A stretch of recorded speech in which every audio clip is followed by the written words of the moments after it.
Hi ಸ್ನೇಹಿತರೆ, ನಮಸ್ಕಾರ. ನಾನು ನಿಮ್ಮ ಪ್ರೀತಿಯ ಮಾಳಿಂಗರಾಯ್ ಸರ್. ಓಕೆ, ಇಲ್ಲಿ ನೋಡಿ ಸ್ನೇಹಿತರೆ, SHGDಗೆ ಸಂಬಂಧಪಟ್ಟಿರ್ತಕ್ಕಂಥ ಓಕೆ ವೇದಗಳಿಗೆ ಸಂಬಂಧಪಟ್ಟಿರ್ತಕ್ಕಂಥ ಏನು ಮತ್ತೆ ಇವತ್ತು ತರಗತಿ ನಾವು ನೋಡ್ತಾ ಇದ್ದೇವೆ ಸ್ನೇಹಿತರೆ. ಓಕೆ, ಇದು ನಮ್ಮ ಸಂಕ್ಷಿಪ್ತಕ್ಕಂಥ ಪರಿಚಯ ಮಾಳಿಂಗರಾಯ್. ಸೊ ಈ ಮಾಳಿಂಗರಾಯ್ ರಾಯಚೂರು ಅಂತ MA BEd TT KSET ಎಂಬ ನಮ್ಮ ಕ್ವಾಲಿಫಿಕೇಷನ್ ಆಗಿದೆ ಸ್ನೇಹಿತರೆ. ಏನಾದ್ರು ತಪ್ಪು ತಡೆಗಳು ಕಂಡು ಬಂದರೆ ಈ ನಂಬರ್ಗೆ ಏನಪ್ಪ ಅಂತಂದರೆ ಒಂದು ಮೆಸೇಜ್ ಹಾಕಿ. ಸೊ MR196 ಅಂತೇಳಿ ಒಂದು ಟೆಲಿಗ್ರಾಮ್ ಚಾನಲ್ ಇದೆ, ಇನ್ಸ್ಟಾಗ್ರಾಮ್ ಇದೆ, ವಾಟ್ಸಪ್ ಗ್ರೂಪ್ ಕೂಡ ಇದೆ ಸ್ನೇಹಿತರೆ. ಇದಕ್ಕೆ ಸಂಬಂಧಪಟ್ಟಿರ್ತಕ್ಕಂಥ ನಿಮ್ಗೆ ಏನಾದರೂ ಈ ಒಂದೀಗ ಈ ಲಿಂಕ್ ಬೇಕಂತಂದರೆ ನಮ್ಮ ಡಿಸ್ಕ್ರಿಪ್ಷನ್ ಬಾಕ್ಸಲ್ಲಿ ಏನಪ್ಪ ಅಂತಂದರೆ ಹೋಗಿ ಸ್ನೇಹಿತರೆ, ಲಿಂಕ್ ಇದೆ. ಓಕೆ, ಇಲ್ಲಿ ಬಹಳ ಸಮಯವನ್ನು ವ್ಯರ್ಥ ಮಾಡೋದು ಬೇಡ ಸ್ನೇಹಿತರೆ, ನೇರವಾಗಿ ಇವತ್ತಿನ ತರಗತಿಯನ್ನು ಆರಂಭಿಸೋಣ. PC PSI SDA FDA group D RRB NTPC SSC GD okay ಮುಂತಾದ ಪರೀಕ್ಷೆಗಳಿಗೆ ಏನಪ್ಪ ಅಂತಾರೆ ಆಗಾಗ ಏನು ಮಾಡ್ತಾನಪ್ಪ ಅಂತಂದರೆ ಇತಿಹಾಸಕ್ಕೆ ಸಂಬಂಧಪಟ್ಟಿರ್ತಕ್ಕಂಥ ವೈದಿಕ ನಾಗರಿಕತೆ ಕುರಿತು ಏನಪ್ಪ ಒಂದು ಕ್ವಶನ್ ಕೇಳ್ತಿರ್ತಾನೆ ಸ್ನೇಹಿತರೆ, ಅದು ವೇದಗಳ ಮೇಲೆ. ಹಾಗಾದ್ರೆ ಸಂಕ್ಷಿಪ್ತವಾಗಿ ಏನಪ್ಪ ಅಂತ ನಾವು ಈ ವೇದಗಳನ್ನು ನೋಡೋಣ ಸ್ನೇಹಿತರೆ. ಈ ವೇದಗಳು ನೋಡೋದಕ್ಕಿಂತ ಮುಂಚಿತವಾಗಿ ಏನಪ್ಪ ಅಂತಂದರೆ ಈ ವೇದ ಎಂಬತಕ್ಕಂಥ ಪದ ಹುಟ್ಟುಕೊಂಡಿದೆ ಹೆಂಗಪ್ಪ ಅಂದರೆ ಸಂಸ್ಕೃತ ಭಾಷೆ ಪದದಿಂದ. ಓಕೆ, ವೇದ ಎಂಬ ಪದವು ಸಂಸ್ಕೃತ ಭಾಷೆ ವಿದ್ಯದಿಂದ ಬಂದಿದೆ. ವೇದ ಎಂಬ ಪದವು ಸಂಸ್ಕೃತದ ವಿದ್ಯದಿಂದ ಬಂದಿದೆ. ಸರ್, ವಿದ್ಯೆ ಎಂದರೇನು? ಜ್ಞಾನ ಎಂದರ್ಥ. Most important. ವಿದ್ಯೆ ಎಂದರೆ ಏನಪ್ಪ ಅಂದ್ರೆ ಜ್ಞಾನ ಎಂದರೆ ಜ್ಞಾನ ಅಂತ ನಿಮಗೆ ಗೊತ್ತಿರಬೇಕು. ಹಾಗಾದ್ರೆ ಒಟ್ಟು ವೇದಗಳ ಸಂಖ್ಯೆ ಎಷ್ಟಿದೆ ಸರ? ಒಟ್ಟು ವೇದಗಳ ಸಂಖ್ಯೆ 4 ಅಂತ ಈಗ ನಾವು ನೋಡ್ತೀವಿ. ಇವತ್ತು ಅದ್ರಾಗ ಏನಪ್ಪ ಅಂದ್ರೆ 1ನೇ ವೇದ, ಮೊಟ್ಟ ಮೊದಲ ವೇದ ಏನಪ್ಪ ಅಂತಂದ್ರೆ ಇವತ್ತು ನಾವು ನೋಡೋಣ ಸ್ನೇಹಿತರೆ. ಸೊ ಅದುವೇ ಯಾವುದಪ್ಪ ಅಂತಂದರೆ ಋಗ್ವೇದ ಅಂತೇಳಿ ನಾವು ನೋಡ್ಕೊಂಡು ಬರ್ತೀವಿ. ಓಕೆ, ಇದು ಏನಪ್ಪ ಅಂತಂದರೆ ಅತ್ಯಂತ ಮೊಟ್ಟ ಮೊದಲದಾಗಿರ್ತಕ್ಕಂಥ ವೇದ. ಓಕೆ, ಸೊ ಋಗ್ವೇದ ಅಂತ ಏನಪ್ಪ ಅಂದ್ರೆ 1ನೇ ವೇದ ಅಂತ ಗೊತ್ತಿರಬೇಕು. ಸೊ ಇನ್ನು ಕ್ವಶನ್ ಕೇಳ್ತಾರೆ ಸ್ನೇಹಿತರೆ, ಏನು ಕೇಳ್ತಾರಪ್ಪ ಅಂದರೆ ಅತ್ಯಂತ ಪ್ರಾಚೀನವಾದ ವೇದ ಯಾವುದಪ್ಪ ಅಂತ ಕ್ವಶನ್ ಕೇಳ್ತಾರೆ ಸ್ನೇಹಿತರೆ. ಅತ್ಯಂತ ಪ್ರಾಚೀನವಾದ ವೇದ ಯಾವುದಪ್ಪ ಅಂದರೆ ಋಗ್ವೇದ ಅಂತೇಳಿ ನಮ್ಗೆ ಗೊತ್ತಿರಬೇಕು. ಅದೇ ಥರನಾಗಿ ಒಬ್ಬ ಜರ್ಮನಿಯ ಇತಿಹಾಸಕಾರ ಕಂಡು ಬರ್ತಾನೆ. ಯಾರು ಸರ? ಈ ಜರ್ಮನಿಯ ಈ ಭಾಷಾ ತಜ್ಞ ಕಂಡು ಬರ್ತಾನೆ. ಅವ್ರು ಯಾರಪ್ಪ ಅಂತಂದ್ರೆ ಮೋಸ್ಟ್ ಇಂಪಾರ್ಟೆಂಟ್ ಸ್ನೇಹಿತರೆ, ಮ್ಯಾಕ್ಸ್ ಮುಲ್ಲರ್ ಅಂತ. ಮ್ಯಾಕ್ಸ್ ಮುಲ್ಲರ್ ಏನು ಮಾಡ್ತಾರೆ sir? Max Muller Max Muller ಏನಪ್ಪ ಅಂದ್ರೆ ಋಗ್ವೇದಕ್ಕೆ ಸಂಬಂಧಪಟ್ಟಿರ್ತಕ್ಕಂಥ ಒಂದು ಸ್ಟೇಟ್ಮೆಂಟ್ ಕೊಡ್ತಾರೆ ಸ್ನೇಹಿತರೆ. ಯಾವ ಸ್ಟೇಟ್ಮೆಂಟಪ್ಪ? ಈ ಋಗ್ವೇದನ ಏನಂತ ಕರಿತಾನಪ್ಪ ಅಂದರೆ ಮನುಕುಲದ ಪ್ರಥಮ ಗ್ರಂಥ ಅಂತ ಕ್ವಶನ್ ಕೇಳ್ತಾನೆ. ಹಾಗಾದ್ರೆ ಇದನ್ನು ಕ್ವಶನ್ ಅನೇಕ ಸಲ ಕೇಳಿದ್ದಾರೆ ಸ್ನೇಹಿತರೆ. ಸೊ ಏನು ಕೇಳಿದ್ರೆ ಸರ, ಯಾವ ಗ್ರಂಥವನ್ನು ನಾವು ಈ ಮನುಕುಲದ ಈ ಪ್ರಥಮ ಗ್ರಂಥ ಅಂತ ಕರಿತೀವಿ. ಓಕೆ, ಮನುಕುಲದ ಪ್ರಥಮ ಗ್ರಂಥ ಅರ್ಥ ಆಯ್ತಾ? ಮೋಸ್ಟ್ ಇಂಪಾರ್ಟೆಂಟು ಮನುಕುಲದ ಪ್ರಥಮ ಗ್ರಂಥ ಯಾವುದಪ್ಪ ಅಂತಂದ್ರೆ ಅದು ಋಗ್ವೇದ ಅಂತ ಗೊತ್ತಿರಬೇಕು. ಸರ್, ಋಗ್ವೇದಾಗ ನೆಕ್ಸ್ಟ್ ಕ್ವಶನ್ ಕೇಳ್ತಾನೆ. ಋಗ್ವೇದ ಇದು ಯಾವುದಕ್ಕೆ ಸಂಬಂಧಪಟ್ಟಿದೆ? ಏನಪ್ಪ ಇಲ್ಲಿ ಆರ್ಯರ ದೇವರುಗಳು ಕಂಡು ಬರ್ತವೆ ಸ್ನೇಹಿತರೆ. ಯಾರು ಸರ್ ಆರ್ಯರ ದೇವರುಗಳು? ಇಂದ್ರ, ವರುಣ, ಅಗ್ನಿ, ವಾಯು. ಓಕೆ, ಈ ಮುಂತಾದ ಇರ್ತಕ್ಕಂಥ ಈ ಆರ್ಯರ ಈ ದೇವರುಗಳಿಗೆ ಸಂಬಂಧಪಟ್ಟಿರ್ತಕ್ಕಂಥ ಶ್ಲೋಕಗಳನ್ನು ಇದು ಒಳಗೊಂಡಿದೆ. ಓಕೆ, ಇದು ಯಾವ ಶ್ಲೋಕಗಳು ಇದರಲ್ಲಿ ನಾವು ಕಾಣ್ತೀವಪ್ಪ ಅಂತಂದ್ರೆ ಆರ್ಯ ದೇವರುಗಳಿಗೆ ಸಂಬಂಧಪಟ್ಟಿರ್ತಕ್ಕಂಥ ಶ್ಲೋಕಗಳನ್ನ ಏನಪ್ಪ ಅಂದ್ರೆ ಇದರ ನಾವು ಏನು ಮಾಡ್ತೀವಿ ನೋಡ್ಕೊಂಡು ಬರ್ತೀವಿ. ಹಾಗಾದ್ರೆ ನೆಕ್ಸ್ಟ್ ಕ್ವಶನ್ ಕೇಳ್ತಾನೆ. ಏನಪ್ಪ ಅಂದ್ರೆ ಸರ್, ಎಷ್ಟು ಶ್ಲೋಕಗಳಿವೆ ಈ ಋಗ್ವೇದದಲ್ಲಿ? ಏನಪ್ಪ ಅಂದ್ರೆ ಮೂಲ 117 ಶ್ಲೋಕಗಳಿದ್ವು. ಆದರೆ ಈ ಪ್ರಸ್ತುತ ನಮ್ಮ ಎಕ್ಸಾಮ್ ಕೇಳೋದು ಏನಪ್ಪ 128 ಶ್ಲೋಕ ಅಂತೇಳಿ ನಾವು ಹೇಳ್ಬೇಕಾಗೈತಿ. ಓಕೆ, ಋಗ್ವೇದದಲ್ಲಿ ಬರ್ತಿರ್ತಕ್ಕಂಥ ಒಟ್ಟು ಶ್ಲೋಕಗಳ ಸಂಖ್ಯೆ ಎಷ್ಟಪ್ಪ ಅಂದ್ರೆ 1028 ಅಂತ ಗೊತ್ತಿರಬೇಕು. ಹಾಗಾದ್ರೆ ಮತ್ತೊಂದು ಪ್ರಶ್ನೆ ಅರಿಯಾಗುತ್ತೆ ಸ್ನೇಹಿತರೆ. ಏನಪ್ಪ ಅಂತಂದ್ರೆ ಈ ಋಗ್ವೇದದಲ್ಲಿ ಕಂಡು ಬರ್ತಕ್ಕಂಥ ಈ ಶ್ಲೋಕಗಳನ್ನ ಓದುವಂಥ ಋಷಿಮುನಿ ಯಾರು ಅಂತ ಕ್ವಶನ್ ಕೇಳ್ತಾನೆ. ಪ್ರಿಸ್ಟ್ ಯಾರಪ್ಪ ಅಂತ? ಓತ್ರಿ ಅಂತ. ಯಾರು? ಓತ್ರಿ ಎಂಬತಕ್ಕಂಥ ಋಷಿಮುನಿ ಏನು ಮಾಡ್ತಾನಪ್ಪ ಅಂತಂದ್ರೆ ಇದರಲ್ಲಿರುವಂಥ ಈ ಶ್ಲೋಕಗಳನ್ನು ಏನು ಮಾಡ್ತಾನೆ ರೀ? ಓದ್ತಾನ. ಅದಾದ್ಮೇಲೆ ಸರ್ ನಮಗೆ ಮತ್ತೇನು ಗೊತ್ತಿರ್ಬೇಕ್ರಿ? ಸೊ ನಮಗೆ ಮತ್ತೇನು ಗೊತ್ತಿರ್ಬೇಕಪ್ಪ ಅಂತಂದ್ರೆ ಈ ಋಗ್ವೇದದಲ್ಲಿ ಏನಪ್ಪ ಅಂದ್ರೆ 10 ಮಂಡಲಗಳಿವೆ. ಎಷ್ಟು ಮಂಡಲಗಳಿವೆ? ಸೊ ಮೋಸ್ಟ್ ಇಂಪಾರ್ಟೆಂಟು ಈ ಋಗ್ವೇದ ಏನು ಮಾಡಿದೆಯಪ್ಪ ಅಂದ್ರೆ 10 ಮಂಡಲಗಳನ್ನು ಒಳಗೊಂಡಿದೆ. ಓಕೆ, ಈ ಋಗ್ವೇದದಲ್ಲಿ ಏನಪ್ಪ ಅಂದ್ರೆ ಕಂಡು ಬರ್ತಕ್ಕಂಥ ಒಟ್ಟು ಮಂಡಲಗಳ ಸಂಖ್ಯೆ ಎಷ್ಟಪ್ಪ ಅಂದ್ರೆ 10 ಅಂತ. ಓಕೆ, ಇದರ ಕ್ವಶನ್ ಕೇಳ್ತಾನೆ ಸ್ನೇಹಿತರಾಗಾದರೆ ಅತ್ಯಂತ ಪ್ರಾಚೀನವಾದ ಮಂಡಲಗಳು ಯಾವುವು? 2 ರಿಂದ 7 ಏನತ್ತಲ್ಲ ಇವೇನಪ್ಪ ಅಂತ ಅತ್ಯಂತ ಹಳೆಯದಾದ ಮಂಡಲಗಳಂತೇಳಿ ನಮಗೆ ಏನಿರಬೇಕು? ಗೊತ್ತಿರಬೇಕು. ಮೋಸ್ಟ್ ಇಂಪಾರ್ಟೆಂಟಿನ 3ನೇ ಮಂಡಲ ಯಾವುದಕ್ಕೆ ಸಂಬಂಧಪಟ್ಟಿದೆ? 3ನೇ ಮಂಡಲ ಯಾವುದಕ್ಕೆ ಸಂಬಂಧಪಟ್ಟಿದೆಯಪ್ಪ ಅಂತಂದ್ರೆ ಇದರಲ್ಲಿ ಗಾಯತ್ರಿ ಮಂತ್ರ ಕಂಡು ಬರ್ತದೆ. ಯಾವ ಮಂತ್ರ? ಗಾಯತ್ರಿ ಮಂತ್ರ. ಯಾವ್ದು ಸರ ಗಾಯತ್ರಿ ಮಂತ್ರ ಅಂದ್ರೆ ಓಂ ಭೂಂ ಭುವ ಸ್ವಹ, ಇದು ಗಾಯತ್ರಿ ಮಂತ್ರವಿದೆ ಸ್ನೇಹಿತರೆ. ಹಾಗಾದ್ರೆ ಸರ್ ಗಾಯತ್ರಿ ಮಂತ್ರ ಯಾರಿಗೆ ಸಂಬಂಧಪಟ್ಟಿದೆ? ಗಾಯತ್ರಿ ಮಂತ್ರ ಯಾರಿಗೆ ಸಂಬಂಧಪಟ್ಟೈತಿ ಅಂತ ನಾವು ನೋಡ್ತೀವಪ್ಪ ಅಂತಂದ್ರೆ ಇಲ್ಲಿ ಒಂದು ದೇವರ ಕಂಡು ಬರ್ತಾನೆ, ಸೂರ್ಯದೇವ ಅಂತ. ಯಾರೇ? ಸೂರ್ಯದೇವ. ಈ ಸೂರ್ಯದೇವನ ತಾಯಿ ಕಂಡು ಬರ್ತಾಳೆ, ಸಾವಿತ್ರಿ ಅಂತ. ಸೂರ್ಯದೇವನ ತಾಯಿ ಯಾರಪ್ಪ ಅಂದ್ರೆ ಸಾವಿತ್ರಿ ಅಂತ. ಇಂಥ ಸಾವಿತ್ರಿಗೆ ಸಂಬಂಧಪಡ್ತಕ್ಕಂಥ ಈ ಗ್ರಂಥ ಯಾವುದಪ್ಪ ಅಂತಂದರೆ ಸೊ ಗಾಯತ್ರಿ ಮಂತ್ರ ಅಂತ. ಸೊ ನಿಮ್ಗೆ ಏನಿರಬೇಕು ಸ್ನೇಹಿತರೆ, ಗೊತ್ತಿರಬೇಕು. ಯಾವ ಮಂತ್ರ? ಗಾಯತ್ರಿ ಮಂತ್ರ. ಹಾಗಾದ್ರೆ ಕ್ವಶನ್ ಕೇಳ್ತಾನೆ, ಏನಪ್ಪ ಸರ್ ಇಂಥ ಗಾಯತ್ರಿ ಮಂತ್ರ ರಚನೆ ಮಾಡಿದವರು ಯಾರ್ರೀ ಸರ? ವಿಶ್ವಾಮಿತ್ರ ಅಂತ. ಓಕೆ, ಈ ಗಾಯತ್ರಿ ಮಂತ್ರದಿಂದ ರಚನೆ ಮಾಡಿದವರು ಯಾರಪ್ಪ ಅಂದ್ರೆ ವಿಶ್ವಾಮಿತ್ರ ಅಂತ ಕೂಡ ಈ ಪಾಯಿಂಟ್ ಕೂಡ ಸೊ ನಿಮ್ಗೆ ಏನಿರ್ಬೇಕು ಸ್ನೇಹಿತರೆ, ಗೊತ್ತಿರಬೇಕು. ಅದೇ ಥರನಾಗೇನು ಬನ್ನಿ ಸ್ನೇಹಿತರೆ, 7ನೇ ಮಂಡಲ ಅಂತ ಕಂಡು ಬರ್ತದೆ. ಅದು ದಶರಾಜರ ಕದನದ ಕುರಿತು ಮಾಹಿತಿ ನೀಡ್ತದೆ. ಅದು ನಿಮ್ಮ ಎಕ್ಸಾಮ್ಗೆ ಏನಪ್ಪ ಅಂದರೆ GD ಎಕ್ಸಾಮ್ಗೆ ಬೇಕಾಗಿಲ್ಲ ಸ್ನೇಹಿತರೆ. ಇನ್ನು ಬರೀ ಕೊನೆಯ ಮಂಡಲ ಅದಪ್ಪ ಅಂದ್ರೆ 10ನೇ ಮಂಡಲ ಅಂತ. 10ನೇ ಮಂಡಲ ಸರ್ ಯಾವುದು ಕುರಿತು ಮಾಹಿತಿ ನೀಡ್ತದೆ? ಜಾತಿ ಪದ್ಧತಿ. ಸೊ ಮೋಸ್ಟ್ ಇಂಪಾರ್ಟೆಂಟು ಜಾತಿ ಪದ್ಧತಿ ಅಥವಾ ಈ ವರ್ಣ ಪದ್ಧತಿ ಕುರಿತು ಈ ಮಾಹಿತಿ ನೀಡುವಂಥ ಮಂಡಲ ಯಾವುದಪ್ಪ ಅಂತಂದ್ರೆ ಸೊ ಅದು 10ನೇ ಮಂಡಲ ಅಂತ. ಸೊ ನಿಮ್ಗೆ ಏನಾಗಿರಬೇಕಪ್ಪ, ಸಂಕ್ಷಿಪ್ತವಾಗಿ ಗೊತ್ತಿರಬೇಕು. 10ನೇ ಮಂಡಲದಲ್ಲಿ ಯಾವುದು ಕುರಿತು ಮಾಹಿತಿ ನೀಡ್ತದಪ್ಪ ಅಂತಂದರೆ ಜಾತಿ ಪದ್ಧತಿ, ವರ್ಣ ವ್ಯವಸ್ಥೆ. ಏನ್ರಿ ಸರ್ ಅವು?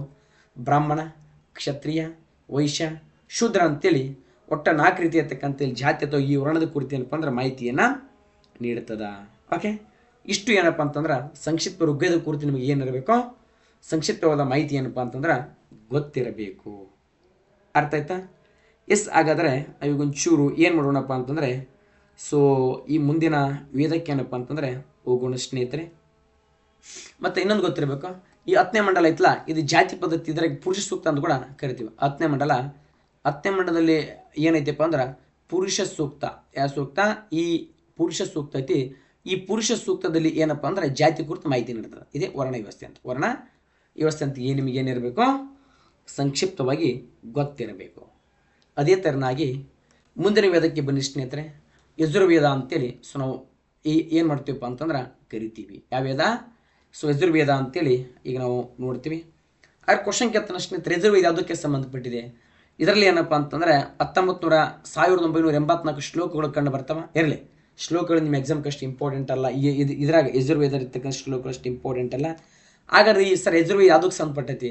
ಯಜುರ್ವೇದ ಯಾವುದಕ್ಕೆ ಸಂಬಂಧಪಡ್ತೈತಿ ಅನ್ನೋ ಈ ನೋಡೋದಕ್ಕಿಂತ ಮುಂಚಿತವಾಗಿ ಏನಪ್ಪ ಅಂದ್ರೆ ಈ ಯಜುರ್ವೇದ ಪದ ಅರ್ಥ ನೋಡ್ರಿ. ಯಜುರ್ವೇದ ಯಜಸ್ ಅಂತ ಕರಿತೀವಿ. ಯಜಸ್ ಅಂದ್ರೆ ಏನಪ್ಪ ಅಂತಂದರೆ ತ್ಯಾಗ ಮಾಡು ಎಂದರ್ಥ. Most important. ಯಜಸ್ ಅಂದ್ರೇನ? ತ್ಯಾಗ. ಇದು ಒಂದನ್ನ ಮೀನಿಂಗ್ ಗೊತ್ತಿತ್ತಪ್ಪ ಅಂತಂದ್ರೆ ಇಡೀ ಇದ್ರ ಮೀನಿಂಗ್ ಎಲ್ಲ ಗೊತ್ತಾಗಿಬಿಡ್ತದೆ. ಟು ಸಕ್ರಿಫೈಸ್ ಅಂತ. To sacrifice. ಏನು ಸರ್ ತ್ಯಾಗ ಅಂದರೆ ಏನು ಮಾಡೋದು? ಎಸ್, ಹಾಗಾದರೆ ಇಲ್ಲಿ ಏನು ತ್ಯಾಗ ಮಾಡೋದಪ್ಪ ಅಂತಂದರೆ ಯಜ್ಞ ಮಾಡುವಂಥ ಸಂದರ್ಭದಲ್ಲಿ ಮೋಸ್ಟ್ ಇಂಪಾರ್ಟೆಂಟು. ಏನು ಮಾಡುವಾಗ? ಯಜ್ಞ ಮಾಡುವಾಗ. ಓಕೆ, ಈ ಯಜ್ಞ ಮಾಡತಕ್ಕಂಥ ಈ ಸಂದರ್ಭ, ಯಜ್ಞ ಯಾಗಾದಿ ಮಾಡತಕ್ಕಂಥ ಈ ಸಂದರ್ಭದಲ್ಲಿ ಏನು ಮಾಡ್ತೀವಪ್ಪ ಅಂದ್ರೆ ಯಜ್ಞ ಯಾಗಾದಿ ಮಾಡ್ತಿರ್ತಕ್ಕಂಥ ಸಂದರ್ಭದಲ್ಲಿ ಏನಪ್ಪ ಅಂತಂದ್ರೆ ಸೊ ತುಪ್ಪವನ್ನು ತ್ಯಾಗ ಮಾಡ್ತೀವಿ. ಓಕೆ, ಇಲ್ಲಿ ಗೋಮಾಂಸವನ್ನು ಮೊದಲ ತ್ಯಾಗ ಮಾಡ್ತಾ ಇದ್ವಿ, ಎಣ್ಣೆಯನ್ನು ತ್ಯಾಗ ಮಾಡ್ತಿದ್ವಿ, ಕಟ್ಟಿಗೆನ ತ್ಯಾಗ ಮಾಡ್ತಿದ್ವಿ. ಅಂದರೆ ಯಜಸ್ ಅಂದರೆ ತ್ಯಾಗ ಎಂದರ್ಥ. ಟು ಸಕ್ರಿಫೈಸ್ ಎಂದರ್ಥ. ಹಾಗಾದರೆ ಯಜುರ್ವೇದ ಯಾವುದಕ್ಕೆ ಸಂಬಂಧಪಟ್ಟಿದ್ದಪ್ಪ ಅಂದ್ರೆ ಯಜ್ಞ ಯಾಗಾದಿಗಳಿಗೆ. ಯಜ್ಞ ಯಾಗಾದಿಗಳಿಗೆ ಅಂದರೆ ಯಜ್ಞ ಯಾಗಾದಿಗಳು ಮಾಡುತ್ತಿರ್ತಕ್ಕಂಥ ಶ್ಲೋಕ ಏನು ಹೇಳ್ತಾರಲ್ಲ ಅವಾಗ ಯಜ್ಞ ಮಾಡುವಾಗ ಹೇಳುವಂಥ ಶ್ಲೋಕಗಳು ಇದರಲ್ಲಿ ಒಳಗೊಂಡಿದ್ದಾವೆ. ಅರ್ಥ ಆಯ್ತಾ? ಎಸ್, ಇದು ನಿಮ್ಗೆ ಗೊತ್ತಿರಬೇಕು. ಎಸ್, ಇದರಾಗ ಏನಪ್ಪ ಅಂತಂದ್ರೆ ಸರ ಈ ಶ್ಲೋಕನ ಓದುವಂಥ ಸರ ಈ ಪುರೋಹಿತ ಯಾರು ಸರ್? ಇಲ್ಲಿ ಇರ್ತಕ್ಕಂಥ ಋಷಿಮುನಿ ಯಾರು? ಇಲ್ಲಿ ನೋಡಿ, ಋಗ್ವೇದನ ಓದುವಂಥ ಇಲ್ಲಿ ಋಷಿಮುನಿ ನಾವು ನೋಡ್ತೀವಿ ಯಾರಪ್ಪ ಅಂದ್ರೆ ಓತ್ರಿ ಅಂತ ನೋಡ್ತೀವಲ್ಲ. ಅದೇ ಥರನಾಗಿ ಏನಪ್ಪ ಅಂದ್ರೆ ಅಲ್ಲಿ ಓತ್ರಿ ಅಂದ್ರೆ ಇಲ್ಲಿ ಬಂತ್ರಿ ಅಂತ ಅನ್ಬಾರ್ದು. ಏನು ಸರ ಇಲ್ಲಿ ಯಾರಪ್ಪ ಅಂತಂದ್ರೆ ನಾವು ಓದುವಂಥ ಋಷಿಮುನಿ ಅದ್ವೈರ್ಯ ಅಂತ. Most important. ಇದನ್ನು ಓದುವಂಥ ಇಲ್ಲೊಬ್ಬ ಈ ಋಷಿಮುನಿ ಯಾರಪ್ಪ ಅಂದ್ರೆ ಅದ್ವೈರ್ಯ ಅಂತ. ಸೊ ನಮಗೆ ಏನಿರಬೇಕು, ಗೊತ್ತಿರಬೇಕು. ಅರ್ಥ ಆಯ್ತಾ? ಎಸ್, ಹಾಗಾದರೆ ಇಂಥ ಈ ಯಜುರ್ವೇದವನ್ನು ನಾವೇನು ಮಾಡ್ತೀವಪ್ಪ ಅಂದ್ರೆ ಸೊ 2 ರೀತಿಯಲ್ಲಿ ಏನಪ್ಪ ಅಂತಂದ್ರೆ ಇದರಾಗ ನೋಡ್ತೀವಿ. To kind. ಓಕೆ, ಈ ಇದ್ರಾಗ ಏನಪ್ಪ ಅಂತಂದ್ರೆ ಈ ಯಜುರ್ವೇದದಲ್ಲಿ 2 ವಿಧಗಳಿವೆ. ಎಸ್, ಇಲ್ಲಿ ಇನ್ನೊಂದು ಪಾಯಿಂಟ್ ಗೊತ್ತಿರಬೇಕು ಸ್ನೇಹಿತರೆ. ಏನೀಗ ಋಗ್ವೇದ ಐತಲ್ಲ, ಈ ಋಗ್ವೇದಕ್ಕೆ ಇದಕ್ಕೊಂದು ಉಪವೇದ ಕಂಡು ಬರ್ತದೆ. ಯಾವುದ್ರಿ ಸರ? ಋಗ್ವೇದ ಉಪವೇದ ಯಾವುದಪ್ಪ ಅಂದ್ರೆ ಆಯುರ್ವೇದ ಅಂತ. ಅರ್ಥಾತ್ ಋಗ್ವೇದದ ಉಪವೇದ ಯಾವುದಂದರೆ ಆಯುರ್ವೇದ ಅಂತ. ಇದು ಕೂಡ ನಿಮಗೆ ಏನಿರಬೇಕು, ಗೊತ್ತಿರಬೇಕು. ಇದು ಯಾವುದಕ್ಕೆ ಸಂಬಂಧಪಡ್ತಪ್ಪ ಅಂದ್ರೆ ಆಯುರ್ವೇದ ಗಿಡಮೂಲಿಕೆ ಅಥವಾ ಔಷಧಿ ಅಂತ. ಇದು ಕೂಡ ಏನಪ್ಪ ಅಂದ್ರೆ ಆಗಾಗ ಕ್ವಶನ್ ಕೇಳ್ತಿರ್ತಾನೆ, ಗೊತ್ತಿರಬೇಕು. ಇರಲಿ, ಈಗ ಬನ್ನಿ ಮುಂದೆ.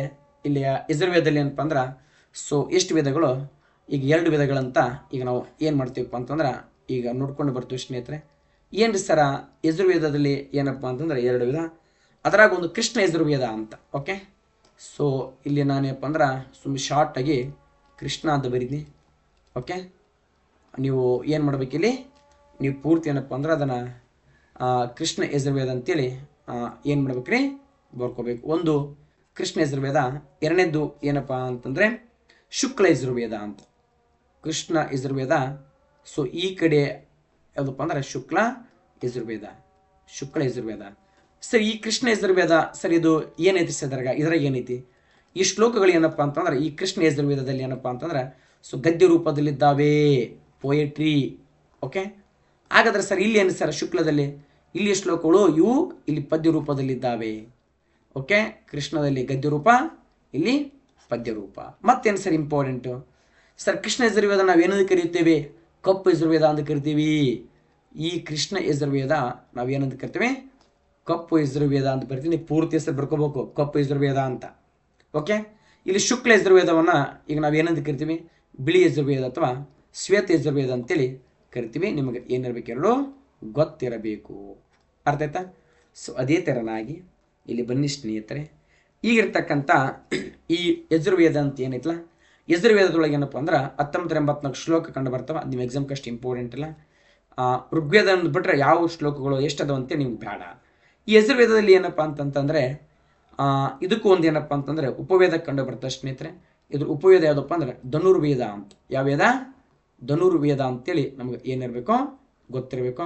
ಹಾಗಾದ್ರೆ ಕ್ವಶನ್ ಕೇಳ್ತಾರೆ, ಸರ್ ಈ ಧನುರ್ವೇದ ಸರಿ ಇದು ಯಾವುದಕ್ಕೆ ಸಂಬಂಧಪಟ್ಟಿದೆ, ಇದು ಯುದ್ಧಕ್ಕೆ ಸಂಬಂಧಪಟ್ಟಿದೆ. ಧನುರ್ ಓಕೆ, ಯುದ್ಧಕ್ಕೆ ಸಂಬಂಧಪಟ್ಟೈತಿ ಅಂತ ನಿಮ್ಗೆ ಏನಿರಬೇಕಪ್ಪ, ಸಂಕ್ಷಿಪ್ತವಾಗಿ ಗೊತ್ತಿರಬೇಕು. ಅದೇ ಥರನಾಗಿ ಬನ್ನಿ ಸ್ನೇಹಿತರೆ, ಮೂರನೇ ವೇದ ಬರ್ತದ. ಸೊ ಅದು ಯಾವುದಪ್ಪ ಅಂತಂದರೆ ಸಾಮವೇದ ಅಂತ. ಯಾವ ವೇದ? ಸಾಮವೇದ. ಓಕೆ, ಯಜುರ್ವೇದ ಹೆಂಗೆ ಯಜಸ್ ಅಂದ್ರೆ ಸ್ಯಾಕ್ರಿಫೈಸ್ ಅಂತ ನೋಡಿದ್ವಿ. ಹಂಗೆ ಫಸ್ಟ್ ಆಫ್ ಆಲ್ ಏನಪ್ಪ ಅಂದ್ರೆ ಈ ಮೂರನೇ ವೇದ ಸಾಮವೇದದ ಇಲ್ಲಿ ಏನಪ್ಪ ಅಂದ್ರೆ ಶಾರ್ಟಾಗಿ ಸೊ ನೀವು ಏನು ಮಾಡಿರಿಪ್ಪ ಅಂತಂದ್ರೆ ಇದ್ರ ಬರೀ ಈಗ ಮೀನಿಂಗನ್ನು ತಿಳ್ಕೊಂಡ್ಬಿಡ್ರಿ. ಅರ್ಥ ಆಯ್ತಾ? ಇದರ ಮೀನಿಂಗನ್ನು ತಿಳ್ಕೊಂಡ್ಬಿಡ್ರಪ್ಪ ಅಂತಂದ್ರೆ ಸೊ ನಿಮ್ಗೆ ಏನಾಗ್ತದ್ರಿ, ಗುರ್ತಾಗಿಬಿಡ್ತದೆ. ಏನು ರೀ ಸರ ಸಾಮವೇದ? ಸೊ ಈ ಸಾಮವೇದ ಎಂಬತಕ್ಕಂಥ ಈ ಮೂಲ ಹುಟ್ಟಿಕೊಂಡಿದ್ದ ಸಂಸ್ಕೃತ ಭಾಷೆಯಿಂದ. ಮೋಸ್ಟ್ ಇಂಪಾರ್ಟೆಂಟು, ಈ ಸಂಸ್ಕೃತ ಭಾಷೆಯಲ್ಲಿ ಏನಪ್ಪ ಅಂದ್ರೆ ಒಂದು ಪದ ಕಂಡು ಬರುತ್ತಾ. ಸೊ ಯಾವುದಪ್ಪ ಅಂದರೆ ಸೊ ಸಾಮಾನ್ಯ ಅಂತ.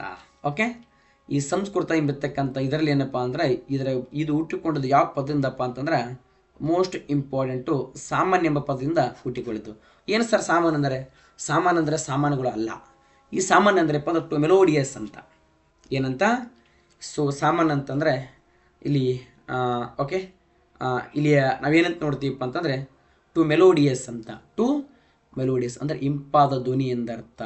ಏನಂದರ್ಥ? ಇಂಪಾದ ಧ್ವನಿ ಎಂದರ್ಥ. ಹಾಗಾದರೆ ಇದೇ ಒಂದು ಮೀನಿಂಗಲ್ಲಿ ಏನಪ್ಪ ಅಂದ್ರೆ ನಮಗೆ ಸಿಕ್ಕಿಬಿಡಿತು. ಹಾಗಾದ್ರೆ ಏನು ಸಿಕ್ತಪ್ಪ ಅಂತಂತಂದರೆ ಸೊ ಇಲ್ಲಿ ನಮಗೆ ನೋಡಿರಿ, ಹಾಗಾದ್ರೆ ಸರ್ ಸಾಮವೇದ ಯಾವುದಕ್ಕೆ ಸಂಗೀತಕ್ಕೆ ಸಂಬಂಧಪಟ್ಟಿದೆ. ಓಕೆ, ಸಾಮವೇದ ಇದು ಯಾವುದಕ್ಕೆ ಸಂಬಂಧಪಟ್ಟಿದೆಪ್ಪ ಅಂದರೆ ಸಂಗೀತಕ್ಕೆ ಸಂಬಂಧಪಟ್ಟೈತಿ ಅಂತ ನಮ್ಗೆ ಗೊತ್ತಿರಬೇಕು. ಇದಾದಮೇಲೆ ಏನಪ್ಪ ಅಂತಂದ್ರೆ ಇನ್ನು ಮುಂದೆ ಬನ್ನಿ ಸ್ನೇಹಿತರೆ. ಸರ್ ಈ ಸಾಮವೇದಕ್ಕೆ ಮತ್ತೇನು ಗೊತ್ತಿರಬೇಕು ರೀ? ಈ ಸಾಮವೇದ ಏನಪ್ಪ ಅಂದರೆ ಸಂಗೀತಕ್ಕೆ ಸಂಬಂಧಪಟ್ಟೈತಿ ಅಂತ ನಮ್ಗೆ ಗೊತ್ತಾಯಿತು. ಇದರ ಮೂಲತಃ 99 ಶ್ಲೋಕಗಳಿದ್ವು. ಆಮೇಲೆ 1603 ಶ್ಲೋಕಗಳಿಗೆ ಏನಪ್ಪ ಅಂದ್ರೆ ಹೆಚ್ಚಿಸ್ತಾರೆ. ಇರಲಿ, ಅದೆಲ್ಲ ನಮಗೆ ಬೇಡ. ಸರ್ ಇಲ್ಲಿ ಈ ಶ್ಲೋಕಗಳನ್ನು ಓದುವಂಥ ಋಷಿಮುನಿ ಯಾರ್ರೀ ಸರ? ಓಕೆ, ಋಗ್ವೇದದಲ್ಲಿ ಓತ್ರಿ ನೋಡಿದ್ವಿ, ಯಜುರ್ವೇದದಲ್ಲಿ ಅಲ್ಲಿ ಯಾರು ನೋಡಿದ್ವಿ, ಯಜುರ್ವೇದದಲ್ಲಿ ಅದ್ವೈರ್ಯ ನೋಡಿದ್ವಿ. ಇಲ್ಲಿ ಏನು ಉದ್ಘಾತರು ಅಂತ. ಓಕೆ, ಸಾಮವೇದದಲ್ಲಿ ಇಲ್ಲಿರ್ತಕ್ಕಂಥ ಈ ವೇದಗಳನ್ನು ಓದುವಂಥ ಒಬ್ಬ ಋಷಿಮುನಿ ಯಾರಪ್ಪ ಅಂತಂದ್ರೆ ಈ ಪುರೋಹಿತ ಯಾರಪ್ಪ ಅಂದ್ರೆ ಸೊ ಈ ಉದ್ಘಾತರು ಅಂತ. ಯಾಗಾತರು? ಈ ಉದ್ಘಾತರು ಅಂತೇಳಿ ಸೊ ನಮಗೆ ಏನಿರಬೇಕು, ಗೊತ್ತಿರಬೇಕು. ಉದ್ಘಾತರು ಇಲ್ಲಿ ಏನು ಮಾಡ್ತಾನಪ್ಪ ಅಂದ್ರೆ ಈ ಶ್ಲೋಕಗಳನ್ನು ಓದುವಂಥ ಋಷಿಮುನಿಯಾಗಿದ್ದಾನೆ.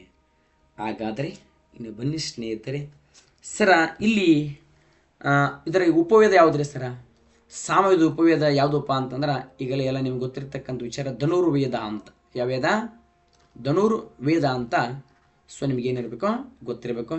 ಕ್ವಶನ್ ಕೇಳ್ತಾರೆ, ಸರ್ ಇದು ಯಾವುದಕ್ಕೆ ಸಂಬಂಧಪಡ್ತದೆ? ಸಂಗೀತಕ್ಕೆ. ಅದಕ್ಕೆ ಸಂಗೀತಕ್ಕೆ ಸಂಬಂಧಪಡ್ತಂತ ಏನಿರಬೇಕು, ಗೊತ್ತಿರಬೇಕು. ಹಾಗಾದರೆ ಇಲ್ಲಿ ನೋಡಿ ಸ್ನೇಹಿತರೆ, ಇಲ್ಲಿವರೆಗೆ ನೀವು ಎಕ್ಸಾಮ್ಗೆ ಇಷ್ಟು ಸಂಕ್ಷಿಪ್ತವಾಗಿ ಸಾಕು. ಈಗ ಇಲ್ಲಿವರೆಗೆ ನಾವು ಏನು ನೋಡಿದೀವಪ್ಪ ಅಂತಂದ್ರೆ ಒಟ್ಟು ವೇದಗಳು ಸೊ ಈಗ ಏನು 4 ಕಂಡು ಬರ್ತವೆ. ಒಂದನೇದ್ದು ಋಗ್ವೇದ ಅಂತ. ಸೊ ಎರಡನೇದಿನ ಯಜುರ್ವೇದ ಅಂತ. ಯಾವುದ್ರಿ ಎರಡನೇ ವೇದ ಯಾವುದಪ್ಪ ಅಂತಂದ್ರೆ ಓಕೆ ಯಜುರ್ವೇದ ಅಂತ.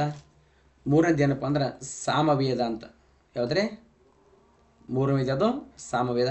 ನಾಲ್ಕನೇದು ಅಥರ್ವಣ ವೇದ, ಅಥರ್ವಣ ವೇದ. ಹಾಗಾದರೆ ಇಲ್ಲಿ ಇನ್ನೊಂದು ಪಾಯಿಂಟ್ ಗೊತ್ತಿರಬೇಕು, ಇಸ್ ಮೋಸ್ಟ್ ಇಂಪಾರ್ಟೆಂಟು 1 2 3 ಇಲ್ಲಿರ್ತಕ್ಕಂಥ ಒಂದು ಋಗ್ವೇದ, ಯಜುರ್ವೇದ, ಸಾಮವೇದ.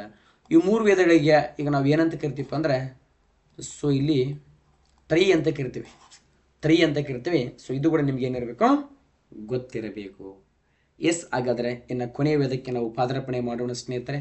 ಅಥರ್ವಣ ವೇದ, ಓಕೆ. ಸೊ ಇದು ಏನಪ್ಪ ಅಂತಂದ್ರೆ ಕೊನೆಯ ವೇದ ಅಂತೇಳಿ ಸೊ ನಮಗೆ ಏನಿರಬೇಕು ಗೊತ್ತಿರಬೇಕು. ಓಕೆ, ಅಥರ್ವಣ ವೇದ ಅಂತ. ಇದೇನಪ್ಪ ಅಂದ್ರೆ ನಾಲ್ಕನೇ ಅಥವಾ ಸೊ ಕೊನೆಯ ವೇದ ಅಂತ ನಿಮಗೆ ಏನಿರಬೇಕು ಗೊತ್ತಿರಬೇಕು. ಏನು ಸರ್ ಇದು ಯಾವುದಕ್ಕೆ ಸಂಬಂಧಪಡ್ತದೆ ರೀ?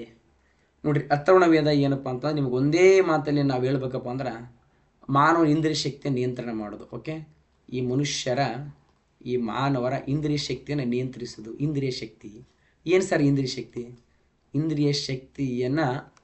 ಶಕ್ತಿಯನ್ನು ಸೊ ಇಲ್ಲಿ ನಿಯಂತ್ರಿಸುವಂಥ ಶಕ್ತಿ ಐತಿ. ಓಕೆ, ಮಾನವನ ಇಂದ್ರಿಯ ಶಕ್ತಿಯನ್ನು ಸೊ ಇಲ್ಲಿ ಏನು ಮಾಡಿದ್ರೆ ನಿಯಂತ್ರಿಸೋದು. ಏನು ಸರ ಅದು ಹೆಂಗೆ ನಿಯಂತ್ರಣ ಮಾಡೋದು ಇಂದ್ರಿಯ ಶಕ್ತಿಯನ್ನು? Yes, most important. ಹೆಂಗ್ರಿ ಸರ? ಯಾವುದ್ರ ಮುಖಾಂತರ? ಯಾವುದ್ರ ಮುಖಾಂತರ ನಾವು ಇಲ್ಲಿ ಮಾನವ ಇಂದ್ರಿಯ ಶಕ್ತಿ ನಿಯಂತ್ರಣ ಮಾಡ್ತೀವಪ್ಪ ಅಂತಂದ್ರೆ ಮಾಟ. ಮೋಸ್ಟ್ ಇಂಪಾರ್ಟೆಂಟು ಮಾಟ, ಮಂತ್ರ, ತಂತ್ರ, ರೋಗ, ರುಜಿನ, ದೆವ್ವ, ಭೂತ, ರೋಗ, ರುಜಿನ, ಮಾಟ, ಮಂತ್ರ ಮತ್ತು ವಶೀಕರಣ. ಹೆಣ್ಣು ಮಕ್ಕಳನ್ನು ವಶೀಕರಣ ಮಾಡಿಕೊಳ್ಳೋದು. ಆಕೆ ಒಲಿ ಅಂದ್ರೆ ಕೂಡ ಇಲ್ಲಿ ಮಾಟ ಮಂತ್ರ ಮಾಡಿ ಏನಾದರೂ ಒಂದು ಮಸಲತ್ತು ಮಾಡಿ ಏನಪ್ಪ ಅಂದ್ರೆ ಅವಳನ್ನು ಒಲಿಸಿಕೊಳ್ಳುವುದು. ಅರ್ಥತಾ? ಆ ಗಂಡನನ್ನು ಅವನ ತಾಯಿ ಹತ್ರ ಹೋಗ್ದಂಗೆ ನೋಡಿಕೊಳ್ಳುವುದು, ಅಂದರೆ ಅವನ ತಾಯಿ ಜೊತೆ ಮಾತನಾಡ್ದಂಗೆ ನೋಡಿಕೊಳ್ಳುವುದು. ಓಕೆ, ಒಬ್ಬ ವ್ಯಕ್ತಿಯನ್ನು ಅವನ ಹೆಂಡತಿ ಬಳಿ ಹೋಗದಂಗೆ ನೋಡಿಕೊಳ್ಳುವುದು. ಮಾಟ, ಮಂತ್ರ, ರೋಗ, ರುಜಿನ, ದೆವ್ವ, ಭೂತ, ಇದೆಲ್ಲದ ಕುರಿತ ಮಾಹಿತಿ ಎಲ್ಲಿ ಸಿಗ್ತಾವಪ್ಪ ಅಂತಂದ್ರೆ ಸೊ ಇಲ್ಲಿ ನಮ್ಮ ಅಥರ್ವಣ ವೇದದಲ್ಲಿ ಇದ್ದಾವೆ. ಇಷ್ಟೇ ಅಲ್ಲ, ವ್ಯಭಿಚಾರ ಅಂತ ಕೂಡ ಕರಿತೀವಿ, ಯಕ್ಷಿಣ ವಿದ್ಯೆ, ಇವೆಲ್ಲ ಅತ್ಯಂತ ಮುಂತಾದ ಕುರಿತು ಏನಪ್ಪ ಅಂತಂದ್ರೆ ಮಾಹಿತಿ ಇಲ್ಲಿ ಸಿಗ್ತದ. ಓಕೆ, ಹಾಗಾದರೆ ಇನ್ನು ಮೋಸ್ಟ್ ಇಂಪಾರ್ಟೆಂಟು ಇದರಾಗ 730 ಶ್ಲೋಕಗಳು ಏನಪ್ಪ ಅಂತಂದ್ರೆ ಕಂಡು ಬರ್ತವೆ. ಇರಲಿ ಸರ್, ಇದನ್ನು ಈ ಓದುವಂಥ ಋಷಿಮುನಿ ಯಾರೇ ಸರ್? ಅಥರ್ವ ಅಂತ. ಯಾರೇ? ಅಥರ್ವ.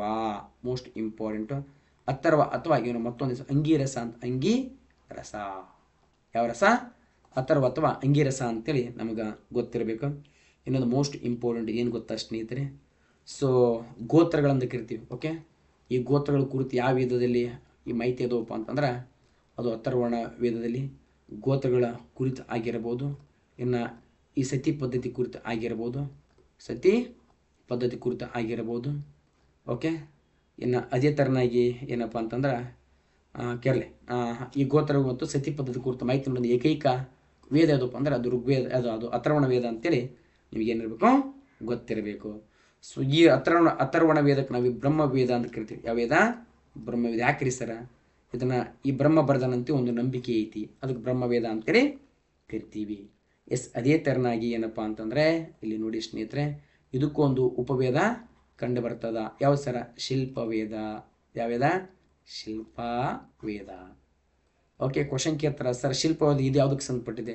ಶಿಲ್ಪ ಇದು ಯಾವುದಪ್ಪ ಅಂದ್ರೆ ಕಲೆ ವಾಸ್ತುಶಿಲ್ಪಕ್ಕೆ ಸಂಬಂಧಪಟ್ಟಿದೆ. ಕಲೆ, ಆರ್ಕಿಟೆಕ್ಚರ್, ವಾಸ್ತುಶಿಲ್ಪಕ್ಕೆ ಸಂಬಂಧಿಸಿದೆ. ಅರ್ಥ ಆಯ್ತಾ?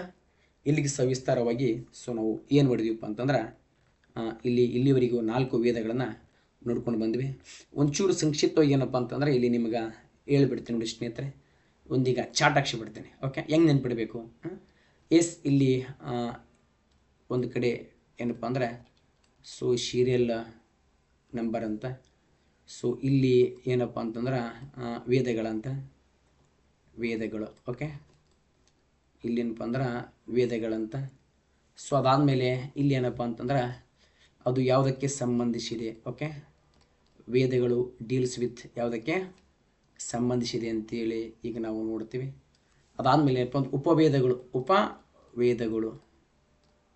4 ವೇದಗಳು, ಅದಕ್ಕೇನಪ್ಪ 4 ಉಪವೇದ ಕಂಡು ಬರ್ತವೆ. ಇಷ್ಟೊತ್ತನ ಏನು ನೋಡಿವಲ್ಲ, ಇದು ಬರೀ ಜಸ್ಟ್ ಇಲ್ಲಿ ಒಂದು ಈ ಡೈಗ್ರಾಮ್ದಲ್ಲಿ ನೋಡಿಬಿಡ್ತೀವಿ ಉಪವೇದ. ಸರಿ, ಉಪವೇದಗಳೇನಪ್ಪ ಯಾವುದಕ್ಕೆ ಸಂಬಂಧಿಸ್ತವೆ, ಯಾವುದಕ್ಕೆ ಸಂಬಂಧಿಸಿದೆ ಅಂತೇಳಿ ನೋಡ್ತೀವಿ. ಇನ್ನು ಇದಾದಮೇಲೆ ಏನಪ್ಪ ಅಂದ್ರೆ ಕೊನೆಯದಾಗಿ ಓಕೆ, ಸೊ ಇನ್ನು ಋಷಿ ಮುನಿಗಳು. ಓಕೆ, ಇದ್ರಾಗಿರ್ತಕ್ಕಂಥ ಇವುಗಳನ್ನು ಯಾವ ಋಷಿ ಮುನಿಗಳು ಯಾವ ಪುರೋಹಿತರು ಇವುಗಳನ್ನ ಓದ್ತಾರೆ ಅಂತೇಳಿ ಸೊ ನಾವು ಏನು ಮಾಡೋಣ, ಇಲ್ಲಿ ನೋಡ್ಕೊಂಡು ಬರೋಣ. ಓಕೆ, ಪುರೋಹಿತರು ಅಂತ ಯಾವ ಪುರೋಹಿತರು ಇವುಗಳನ್ನ ಓದುತ್ತಾರೆ. ಎಸ್, ಹಾಗಾದರೆ ಇಲ್ಲಿ ನೋಡಿ ಸ್ನೇಹಿತರೆ, ಒಟ್ಟು ಸೊ ವೇದಗಳ ಸಂಖ್ಯೆ ಎಷ್ಟು? 4. ಓಕೆ, ನೋಡಿ ಪಟ್ ಪಟ್ ಪಟ್ ಪಟ್ ಪಟ್ ಏನು ಮಾಡೋಣ, ನೋಡ್ಕೊಂಬಂದು ಬರೋಣ. ಓಕೆ, 1ನೇ ವೇದ, ಸೊ 2ನೇ ವೇದ, 3ನೇ ವೇದ, 4ನೇ ವೇದ. ಸೊ ಮೊದಲ ವೇದ ಯಾವುದಪ್ಪ? ಋಗ್ವೇದ. ಮೊದಲ ವೇದ ಋಗ್ವೇದ. 2ನೇ ವೇದ ಯಾವುದಪ್ಪ? ಯಜುರ್ವೇದ. 3ನೇ ವೇದ ಯಾವುದಪ್ಪ? ಸಾಮವೇದ. ಯಾವ ವೇದ? ಸಾಮವೇದ. ಸೊ ಈ 4ನೇ ವೇದ ಯಾವುದಪ್ಪ? ಅಥರ್ವಣ ವೇದ. ಓಕೆ, ಅಥರ್ವಣ ವೇದ. ಇಲ್ಲಿ ಬನ್ನಿ ಸ್ನೇಹಿತರೆ, ನೋಡಿ ಸರ ಯಾವುದಕ್ಕೆ ಸಂಬಂಧಪಟ್ಟಿದೆ. ಓಕೆ, ಈ ಋಗ್ವೇದ ಇದು ಯಾವುದಕ್ಕೆ ಸಂಬಂಧಪಟ್ಟೈತಿ ಅಂತ ನಾವು ನೋಡ್ತೀವಪ್ಪ ಅಂತಂದ್ರೆ, ಸೊ ಆರ್ಯರ ದೇವರ ಶ್ಲೋಕಗಳಿಗೆ ಏನಪ್ಪ ಅಂದ್ರೆ ಸಂಬಂಧಪಟ್ಟಿದೆ. ಸರ ಯಜುರ್ವೇದ ಇದು ಏನಪ್ಪ ಅಂದ್ರೆ ಯಜ್ಞ ಯಾಗಾದಿ ಮಾಡುವಾಗ ಏನಪ್ಪ ಹೇಳುವಂಥ ಶ್ಲೋಕಗಳಿಗೆ ಇದು ಸಂಬಂಧಪಟ್ಟಿದೆ. ಇನ್ನು ಸಾಮವೇದ ಹೇಳೋದೇ ಬೇಕಾಗಿಲ್ಲ, ಸಂಗೀತಕ್ಕೆ ಸಂಬಂಧಪಟ್ಟಿದೆ. ಇದು ಯಾವುದಕ್ಕೆ ಸಂಬಂಧಪಟ್ಟಿದೆ? ಮಾಟ, ಮಂತ್ರ, ರೋಗ, ರುಜಿನ, ದೆವ್ವ, ಭೂತ, ವಶೀಕರಣ ಇರಲಿ, ಮತ್ತೇನು ಯಕ್ಷಿಣ ವಿದ್ಯೆ ಅಂತಂದರೆ ಎಲ್ಲ ಒಂದೇ. ಇನ್ನು ಉಪವೇದಗಳು ಯಾವ ಸರ ನೋಡ್ರಿ, ಮೋಸ್ಟ್ ಇಂಪಾರ್ಟೆಂಟ್. ಮೊದಲು ಇವು 4 ಶೀರ್ಯಲ್ಲಿ ಗೊತ್ತಿರಬೇಕು. ಋಗ್ವೇದ, ಯಜುರ್ವೇದ, ಸಾಮವೇದ, ಅಥರ್ವಣ. 4 ಗೊತ್ತಾತ. 4 ಶೀರಿಯಲಾಗಿ ಬರ್ಕೊಂಡು ನೆನಪಿ ಕಡೆ ಒಂದು ಲೈನ್ ಬರ್ಕೊಂಬಿಡ್ರಿ, ADGS ಅಂತ. ADGS. ಓಕೆ, ADGS ನಿಮ್ಗೆ ಕರೆಕ್ಟ್ ಅಪ್ಲೈ ಆಗ್ಬೇಕಾಗಿತ್ತಪ್ಪ ಅಂದ್ರೆ, ಸೊ ಮೊದಲು ಇವು 4 ಋಗ್ವೇದ, ಯಜುರ್ವೇದ, ಸಾಮವೇದ, ಅಥರ್ವಣ ವೇದ, ಇವು ಕರೆಕ್ಟಾಗಿ 4 ನಿಮ್ಮ ಕಾಲಾನುಕ್ರಮದಲ್ಲಿ ಹೇಳಕ್ಕೆ ಬರಬೇಕು. ಇದ್ರಾಗ ಏನಾದರೂ ನೀವು ಒಂದು ಮೇಲೆ ಒಂದು ಕೆಳಗೆ ಮಾಡಿದ್ರಪ್ಪ ಅಂದ್ರೆ ಇದು ನಿಮಗೆ ವರ್ಕೌಟ್ ಆಗೋದಿಲ್ಲ. ಎಸ್, ಬನ್ನಿ. ಎ ಅಂದ್ರೆ ಏನಪ್ಪ ಅಂದ್ರೆ Ayurveda. Yes, most important. A ಅಂದ್ರೇನು? ಆಯುರ್ವೇದ ಅಂತ. ಸರ್ ಡಿ ಅಂದರೆ ಏನು? ಡಿ ಅಂದರೆ ಏನಪ್ಪ ಅಂದ್ರೆ ಧನುರ್ ವೇದ ಅಂತ. ಓಕೆ, ಇನ್ನು ಜಿ ಅಂದ್ರೆ ಸರ ಗಂಧರ್ವ ವೇದ ಅಂತ. ಗಂಧರ್ವ ವೇದ. ಸರ ಎಸ್ ಅಂದ್ರೆ ಅಂದರೆ ಶಿಲ್ಪ ವೇದ. ಓಕೆ, ಮೊದಲು ಇವು 4 ಗೊತ್ತಿರಲಿ. 4 ಗೊತ್ತಾದ್ಮೇಲೆ ADGS ಅಂತ ಹಚ್ಚಿಬಿಡ್ರಿ. ಇಲ್ಲಿ ಮತ್ತೆ ಕ್ವಶನ್ ಕೇಳ್ತಾನೆ, ಸರ್ ಆಯುರ್ವೇದ ಇದು ಯಾವುದಕ್ಕೆ ಸಂಬಂಧಪಟ್ಟಿದೆ? ಎಸ್, ಆಯುರ್ವೇದ ಇದು ಯಾವುದಕ್ಕೆ ಸಂಬಂಧಪಟ್ಟಿದೆಪ್ಪ ಅಂದ್ರೆ ಔಷಧಿ. ಯಾವುದ್ರೆ? ಔಷಧಿ ಅಥವಾ ಗಿಡಮೂಲಿಕೆ ಅಂತ. ಗಿಡಮೂಲಿಕೆ. ಸರ್ ಧನುರ್ವೇದ. ಧನುರ್ ಅಂದ್ರೆ ಯುದ್ಧ, ಮಿನಿಗೆ ಹೇಳ್ತದೆ. ಧನಸ್ಸು ಯುದ್ಧ. ಗಂಧರ್ವೇದ ಸಂಗೀತ ಹೇಳ್ತಾರೆ. ಗಾನಗಂಧರ್ವ ಅಂತಾರೆ. ಗಾನಗಂಧರ್ವ ಪುಟ್ಟರಾಜ ಗವಾಯಿಗಳು ಅಂದರೆ ಸಂಗೀತ. ಗಂಧರ್ವ ಸಂಗೀತ. ಶಿಲ್ಪವೇದ ಯಾವುದಕ್ಕಪ್ಪ? ಶಿಲ್ಪಕಲೆ. ಯಾವ ಕಲೆ? ಅದೇ ಶಿಲ್ಪಕಲೆ ಅಂತ. ಇನ್ನು ಮೋಸ್ಟ್ ಇಂಪಾರ್ಟೆಂಟು ಸರ್ ಕೊನೆಯದಾಗಿ ಪುರೋಹಿತರು. ಇದಕ್ಕೊಂದು ಸ್ಮಾಲ್ ಟ್ರಿಕ್ ಐತಿ. ಏನಪ್ಪ? ಇವು ಮೊದಲ 4 ಹೇಳ ಕರೆಕ್ಟ್ ಶೇರ್ಲ್ ವೈಸ್ ಬರಬೇಕು. ಏನಪ್ಪ? ಒಂದು ಏನು ಬರಬೇಕು? ಋಗ್ವೇದ, ಯಜುರ್ವೇದ, ಸಾಮವೇದ, ಅಥರ್ವಣ. ಬಂದಮೇಲೆ ಏನಪ್ಪ ಅಂದ್ರೆ ಹೌ ಅಂತ ಕನ್ನಡದಾಗ ಬರೆದು ಬಿಡ್ರಿ. ಏನಪ್ಪ? ಸೊ ನೋಡ್ರಿ, ಈಗ ಅವು ಹಿಂಗೈತ್ಲ, ಇದನ್ನ ಕನ್ನಡದ ಬರಿ ಅಂದ್ರೆ ಹೆಂಗೆ ಬರಿತೀವಪ್ಪ? HAU. ಅರ್ಥತಾ? ಹೌ ಅಂತ. HAU. ಏನು ಸರ H ಅಂದ್ರೆ ಓತ್ರಿ ಅಂತ. Most important. H ಅಂದ್ರೆ ಓತ್ರಿ. ಸರ ಎ ಅಂದ್ರೆ ಸರ್ ಅದ್ವೈರ್ಯ. ಅಂದ್ರೇನ? ಅದ್ವೈರ್ಯ. ಸರ ಯು ಅಂದ್ರೆ ಏನು ಸರ? ಯು ಅಂದ್ರೆ ಏನು? ಉದ್ಘಾತರು. ಏನೋ ಉದ್ಘಾತರು ಅಂತ. ಇನ್ನು ಕೊನೆಯದಾಗಿ ಏನಪ್ಪ ಅಂದ್ರೆ ಅಥರ್ವಣ ವೇದ ಅಂತ ಐತ್ಲ, ಇದರದ್ದು ಹೆಸರಿನಾಗ ಐತಿ ನೋಡಿ ಸ್ನೇಹಿತರೆ. ಅಥರ್ವಣ ಅಥರ್ವಣ ವೇದ ಅಂತ ಪುರೋಹಿತರು ಅಥರ್ವ ಅಥವಾ ಅಂಗೀರಸ ಅಂತ. ಓಕೆ, ಇದಕ್ಕೇನು ಲಾಜಿಕ್ ಏನು ಬೇಕಾಗಿಲ್ಲ, ಅಂಗೀರಸ. ಓಕೆ, ಎಸ್, ಇಷ್ಟು ಏನಪ್ಪ ಅಂತಂದರೆ ಇಂಪಾರ್ಟೆಂಟ್ ವೇದಗಳಿಗೆ ಸಂಬಂಧಪಟ್ಟಂತೆ ಆಗಿತ್ತು ಸ್ನೇಹಿತರೆ. ಓಕೆ, ಇದೇ ಥರನಾಗಿ ಏನಪ್ಪ ಅಂತಂದರೆ ಸೊ ನಮ್ಮ ತರಗತಿಗಳು ಇರ್ತವೆ. ಓಕೆ, ಹೆಚ್ಚು ಹೆಚ್ಚು ನಿಮ್ಮ ಸ್ನೇಹಿತರು ವಿಡಿಯೋಗಳನ್ನು ಏನಪ್ಪ ಅಂತಂದರೆ ಸೊ ನೋಡಿ ಸ್ನೇಹಿತರೆ, ಶೇರ್ ಮಾಡಿ, ಲೈಕ್ ಮಾಡಿ, ಕಮೆಂಟ್ ಮಾಡಿ, ಕೊನೆಗೆ ಸಬ್ಸ್ಕ್ರೈಬ್ ಕೂಡ ಮಾಡಿ ಸ್ನೇಹಿತರೆ. ಓಕೆ, ಇರಲಿ. ಎಸ್, ಜೈ ಹಿಂದ್, ಜೈ ಕರ್ನಾಟಕ.